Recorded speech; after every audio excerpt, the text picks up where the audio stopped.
Well, it was an interesting hearing. The commissioner from Philadelphia, while he had some good points, his issues were mostly, I think, on the purchasing of firearms, not really the permitting of concealed firearm permits. And I thought you made that point up pretty well because you talked about, hey, I'm a former police officer, and you talked about the blur between gun ownership and gun purchasing. And you also talked about, because he made reference to these 3 a.m. stops, and you said, hey, you'd be very happy to know that the person you were pulling over had a permit.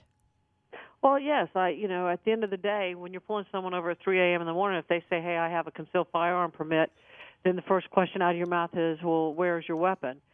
I think it's nice if they're willing to come forth and tell you that as you're stopping them at that time of the morning. And that was my whole issue with his comments was he was worried about finding out if it's a good permit or a bad permit. My issue was, as a law enforcement officers want to first make sure everybody is safe, and so therefore they want to know where the weapons are. And if someone tells you that they have a permit, then they have a weapon, then they're letting you know that there's a gun present. Why do you think there's this blur? Why was he trying to do that, do you think, between gun ownership and gun purchasing? Well, I can't say what he was, why he was trying to do it, but what I took away from the comments today were that it was being blurred so that people it was a confusion type scenario. Mm-hmm. They were blurring the issue where they were claiming that if you purchased a firearm, that it would be different, and it's not. The way they made it appear was that it could be different in other states. And one of the questions I asked him was, how do you do your background checks then in Pennsylvania? Because I'm under the understanding there's a federal law, and we all have to comply to it every state when someone is purchasing a firearm. Yeah, and you made that clear too. And it was interesting too because when the police commissioner was asked about the whole issue of whether concealed carry is a deterrent, and his answer was very, very interesting because first he talks about how he's concerned that it would make an offender draw his gun, use his gun faster. And then he says, well, he can't say that carrying concealed makes a difference or it doesn't.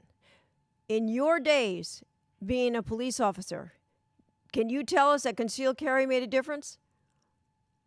In my days as a police officer, what I can't tend to find that if someone had a weapon that was committing a crime, more than not, it was someone who had purchased it on what they called the quote-unquote black market, underground, whatever, that they didn't have the ability to purchase it legally because they weren't eligible to own a firearm.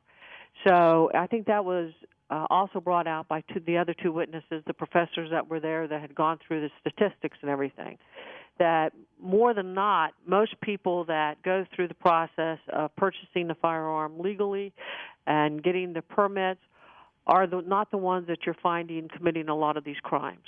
But, I think the whole reason, as I understand it, for this Reciprocity Act is to make it uniform. And so that people don't break the law-abiding, that they know where they are and when they're allowed to carry and when they're not. Right, and I think someone had said something on when we were there today. One of my colleagues said, that ignorance of the law is no excuse, and that's true. So when people are carrying and they've got a legal permit to carry and they cross the state line, which can be done very easily from the state I'm in, because if you're in northern Florida or the panhandle of Florida, you could cross over that line.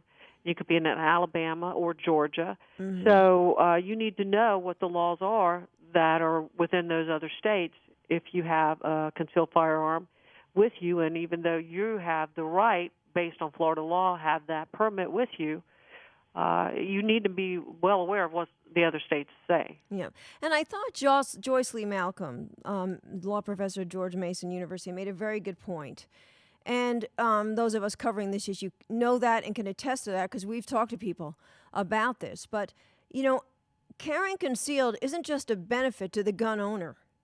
It really is a benefit to those who don't carry because it keeps the criminal guessing. Do you see it that way? Well, I kind of go along with that because if there is a concealed permit law in your state and law-abiding citizens have the right to carry based on that permit, then yeah, the bad guys don't know who's got a permit and who doesn't. Now, in the state of Florida, when I was in the Florida legislature, one of the things that was happening was the media was starting to announce, post, put on websites and newspapers, people who have concealed firearms information, their name, Mm-hmm. their address, and all of that. And I sponsored the bill that said no, Yep. that should not be done, and it passed in the Florida legislature and is law today. There's no need to post a concealed firearm permit person's name, address, or anything else and make them a target of possibly a bad guy wanting a gun. They're going to go, oh, there's a house with a gun in it. Yeah, puts everybody at risk, really. Yes. Yeah. So, what do you think? I mean, I know there's strong support for this in the House.